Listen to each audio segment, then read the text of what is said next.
Does this sound familiar to you? You climb into bed, but you just can't fall asleep because of maybe tomorrow's to-do list. It happens to be racing through your mind. Okay, or you toss and turn and you can't figure out why, leaving you without a good night's rest?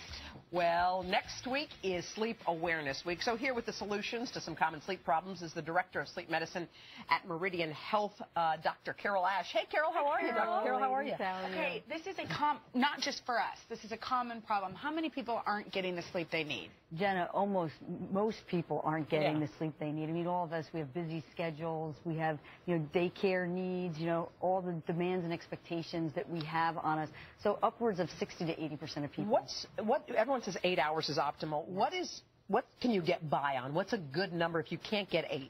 Really, you don't want to get less than 7 hours of sleep. Okay. Studies show once you're getting 6 hours, it has an impact on your health and performance. Sometimes the problems can be like right outside your window. Yeah. People have street lights, there's other things going on, and even that can keep you up. There was a study actually done recently at Stanford. They looked at 16,000 people over 8 years, and they found that those people living in communities with 500,000 people or more, actually, it was very difficult for them to get the sleep they needed. They were more likely to get less than 6 hours, and they would wake up confused at night. Good thing we live in New York City. So what, isn't the solution just blackout shades? Yeah. Just sound machine? A very simple solution. Ed, what you're sporting on your head. Oh, these. Oh, yeah, these work too. Blackout shades are just put an eye mask. Yeah, exactly. And, for somebody who's living in a big city, an eye mask is as important as an alarm clock. All right, so we have two of our awesome Today Show producers here. You're going to answer some of their questions. Exhausted all the time. We got Sarah. She's a mother exhausted. of 2 little boys. She's a busy girl. She's got obviously she works here. Her husband works. Sarah, what's your issue? My mind is racing when I get home. Yeah. And anytime I try to put my head on the pillow and get some rest, I can't. You're thinking of everything. Yeah, I just want to get some peaceful sleep, and I help. So what do you think? Well, that's a really common problem, and most people will say, well, it's because, the distractions of the day are missing and these intrusive thoughts come into your mind. But actually, one of the things that's happening is the bedroom has actually become a cue for this neural pattern in your mind. It's no different than if you're a smoker and you're used to smoking with cheesecake or dessert. You see the cheesecake, you want to start to smoke. So it's the bedroom has become a trigger, and you want to. What should she do? Well, you could get an expensive interior decorator to redesign the room. That's not happening. Not happening. Yeah. Or just some of the simple things that are out there, like a light bulb that you could get and change the colors in the room. There's a multitude of colors, and you could pick the colors you want.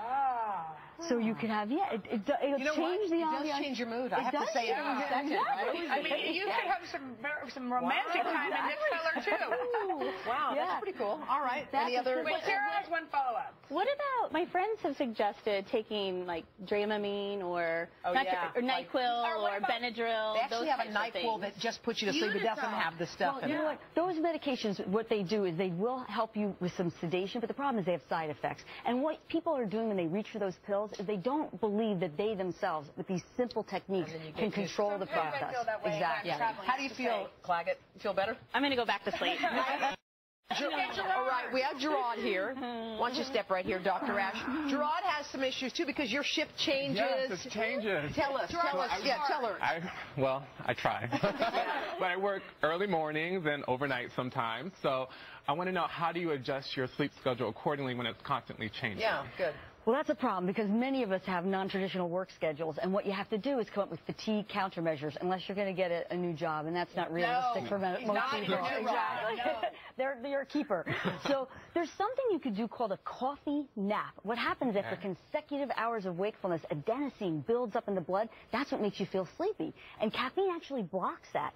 But you could get a double whammy if you take the caffeine or the coffee, and then you take a 20-minute nap. As you come out of the 20-minute nap, you'll be more alert, and you'll get the benefit of the caffeine. The coffee doesn't take effect for 20 minutes. I sometimes do that in an airplane. Yeah. You take it and then have a little sip, and then you conk out. So you'd have a double whammy when you wake up: the caffeine and the alertness. And a lot of people also have spouses who work separate shifts and live in the same bed. Real quick, should you sleep at another place if your spouse is up in the middle of the night? Hoda, it's really okay if that's what you have to do, because you can't change the wiring. 60% of new homes have his and hers bedrooms. Oh, sad. 60% of high-end new homes. I like to sleep next to him. Sorry. Me too. All right, get ready to rummage through your closets. We're going to turn your unwanted stuff into money in your wallet. And she just called to say I love you. The webtastic video that's gone viral right after this. Nighty, nighty, nighty.